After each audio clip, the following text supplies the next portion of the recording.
Un jour de printemps, en plein cœur de l'agglomération d'Annecy. Ouais, t'es où? Je suis au Pont-Neuf là, moi. Je suis à la pharmacie là. C'est toi qui es en vélo là? Il est en vélo ton ami? Ah, ok. Équipé d'une caméra discrète, Nicolas, toxicomane depuis 15 ans, veut nous montrer avec quelle facilité il fait ses courses. L'échange avec le garçon à vélo se poursuit quelques centaines de mètres plus loin. Ça va? Ah ouais? Tous les jours ici, hein? Ah ouais? C'est un bon matériel? Oui, bon, Il paraît qu'il est très bon matériel, il paraît. très bon. Il m'a dit ton chef, bien matériel. Très bien, on va vous donner à Ouais? l'argent. Ah ouais? À l'argent. Ouais? À l'argent tout de suite, mon ami. Hein. Le matériel dont parle Nicolas, c'est de l'héroïne, vendue par un très jeune garçon d'origine albanaise. Les transactions comme celle-ci sont très fréquentes à Annecy. Le trafic empoisonne la ville depuis 3 ans. Très peu cher, la poudre brune est disponible en quelques coups de fil. Des fois, t'as la queue au plan, t'as 10-15 personnes qui attendent, quoi. C'est de la vente agressive, c'est du harcèlement. Quelle est l'ampleur de ce trafic? Qui le contrôle? Comment en est-on arrivé là? On a maintenant une pieuvre qui s'étend, précisément pour se rapprocher du consommateur. Quand on n'a pas, t'as la chiasse, t'as mal au ventre, t'as chaud, t'as froid. C'est ça l'enfer avec l'héroïne. Les forces de l'ordre ont-elles les moyens de démanteler ces réseaux? Il ne faut pas oublier que derrière ce commerce, il y a encore des gens qui meurent.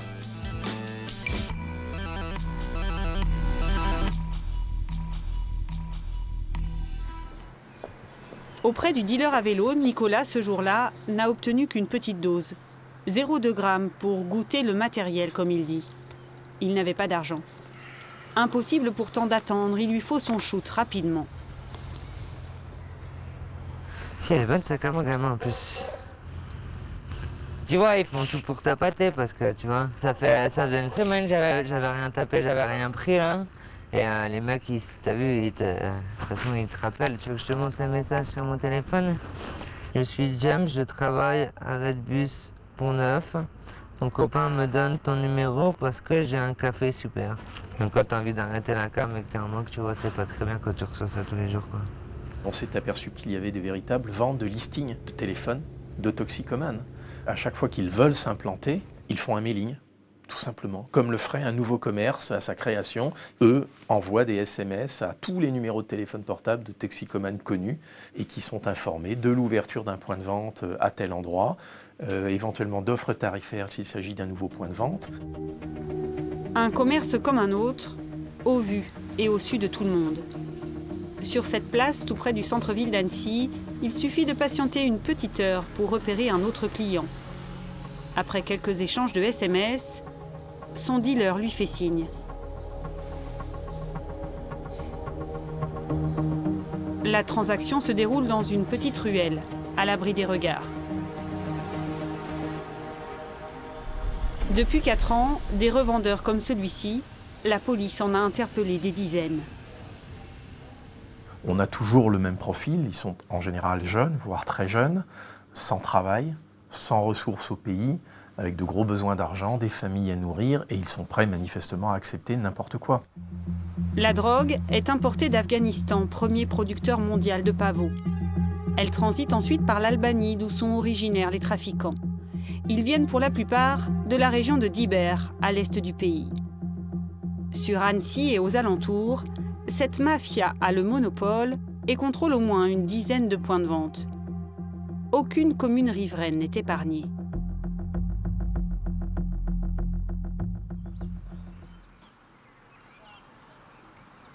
À Annecy-le-Vieux, quelques semaines durant, le trafic s'est déroulé à l'orée d'un bois, près d'un quartier résidentiel. Nous y avons accompagné 2 consommateurs d'héroïne, Julien et Sylvain. Ils n'étaient pas les seuls. En général, en début de mois, quand tout le monde a la paye ou tout le monde y va, donc des fois, t'as la queue au plan, t'as 10-15 personnes qui attendent, quoi. Comptez 100 € pour un zip, un sachet de 5 grammes d'héroïne. Les prix baissent quand on achète en gros. Si t'arrives et que tu prends, je sais pas, 4 zips d'un coup, tu vois, le mec, ils appellent ça des régalos. c'est un cadeau, c'est un zip cadeau, quoi. Ouais, c'est du commerce, quoi, de toute façon. C'est pareil, hein. C'est comme si tu achètes une cartouche de clope, on te donne un briquet, tu vois ce que je veux dire. Les mecs, voilà, ils attirent le client, quoi.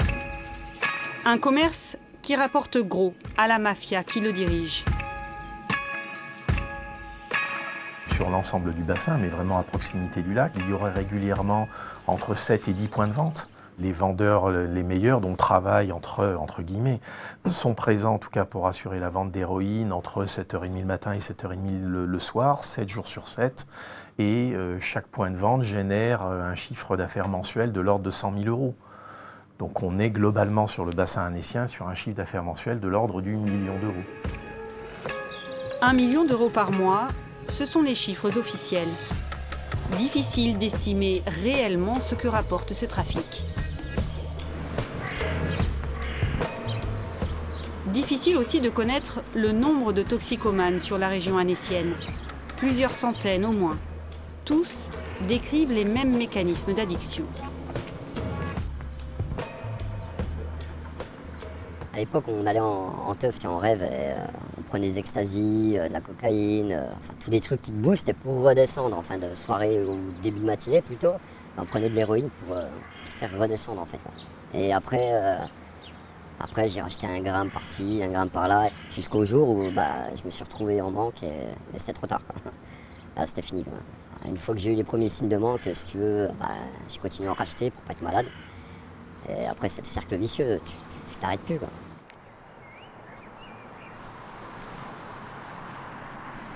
Et oh, tu peux aller bien, tu vois, genre ça fait 3 jours que t'as pas tapé, tu commences à aller bien, tu ressens plus le manque et tout. Et genre tu vas passer genre à côté d'un chiotte public, tu vois, où tu te shootes tout le temps. Et direct tu vas être en manque.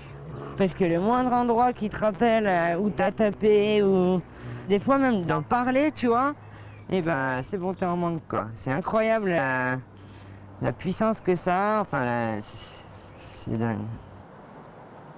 Et pour obtenir sa dose quotidienne, tous les moyens sont bons. Ceux qui travaillent y consacrent une bonne partie de leur paye. Quand elle est dépensée, il reste le vol. Un bon vélo se revend le prix d'un sachet de 5 grammes, 100 €. C'est le prix qu'a payé Nicolas ce jour-là. J'ai cru que c'était des faux.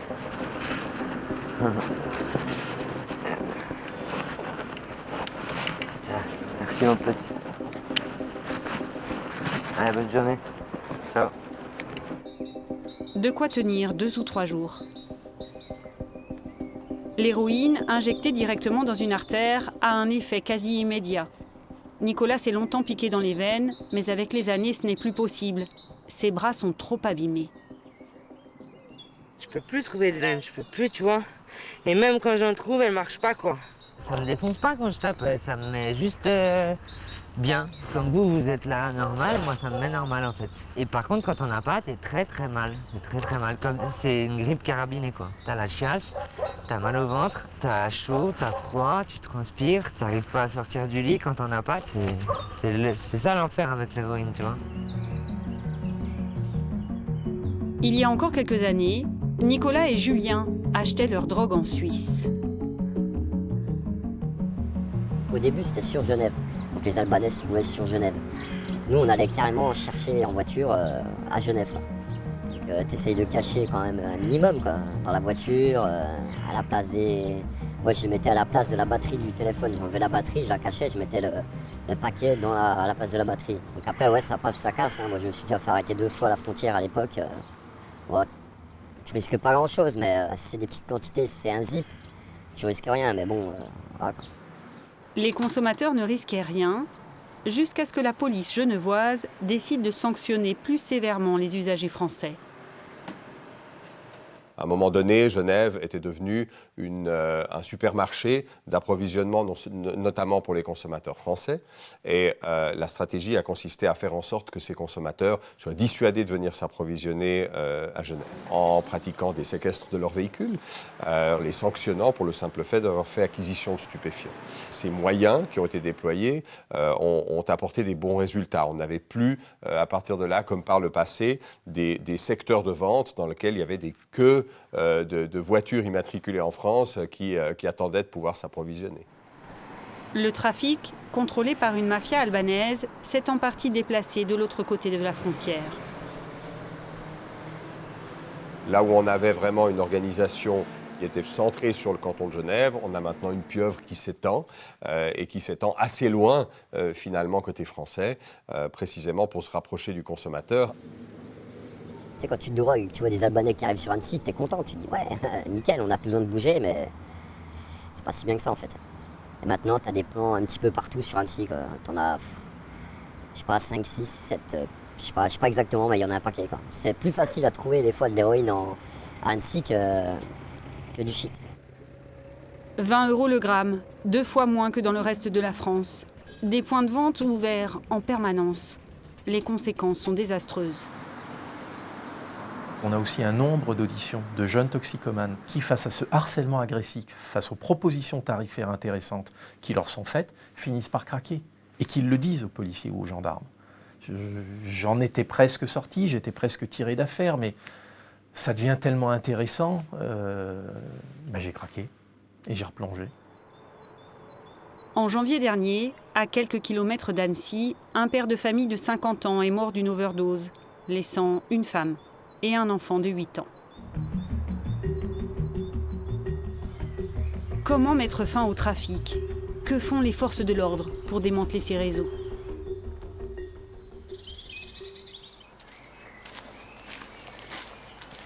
Dans ce coin de forêt aménagé en parcours sportif sur les hauteurs d'Annecy, Jean-Pierre se promène 1 à 2 fois par jour. Il habite juste à côté. Régulièrement, il y croise des dealers et des consommateurs d'héroïne. C'est sûr que la configuration de l'endroit, elle est idéale pour les dealers parce que vous avez un point central où se font les rencontres, les transactions.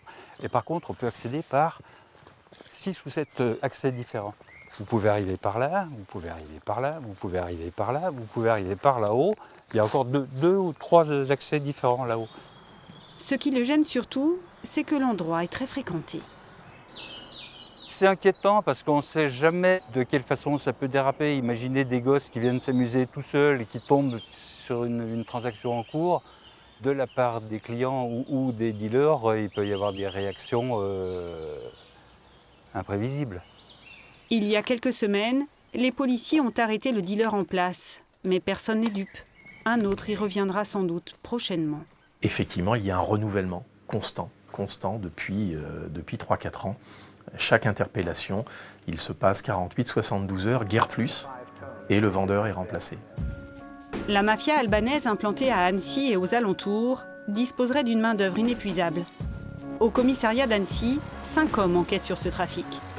Sont-ils assez nombreux pour mettre à mal ce réseau très organisé?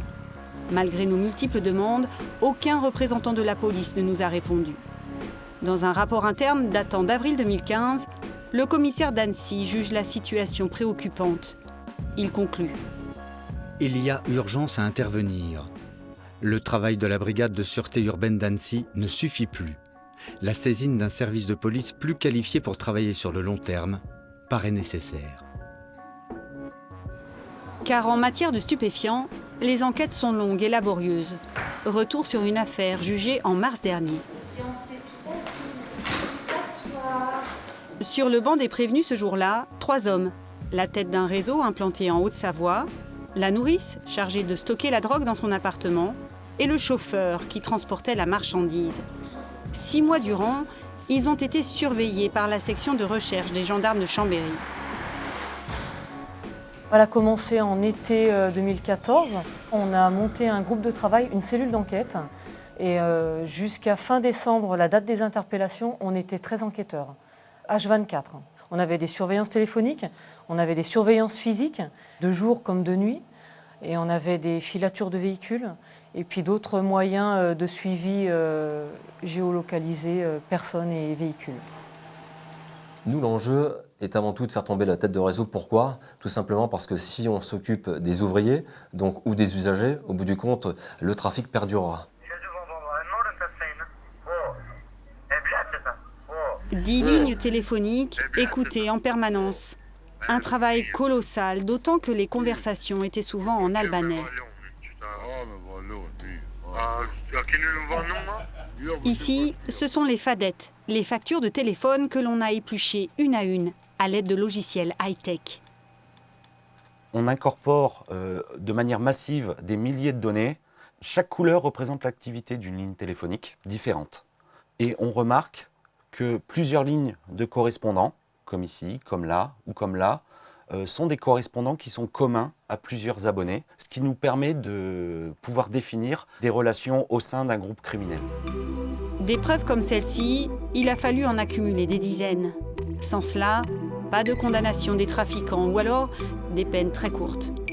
Les vendeurs d'héroïne le savent, ils tombent rarement dans les mailles du filet. Les 3 dealers jugés en mars dernier ont été condamnés à 8 ans de prison ferme pour le chef et 4 ans pour ses 2 subordonnés. Quant aux dealers que nous avons filmés en plein travail, ils ont été arrêtés quelques semaines après notre tournage. Une saisie record des policiers annéciens. Mais le trafic, lui, perdure. D'autres ont rapidement pris leur place.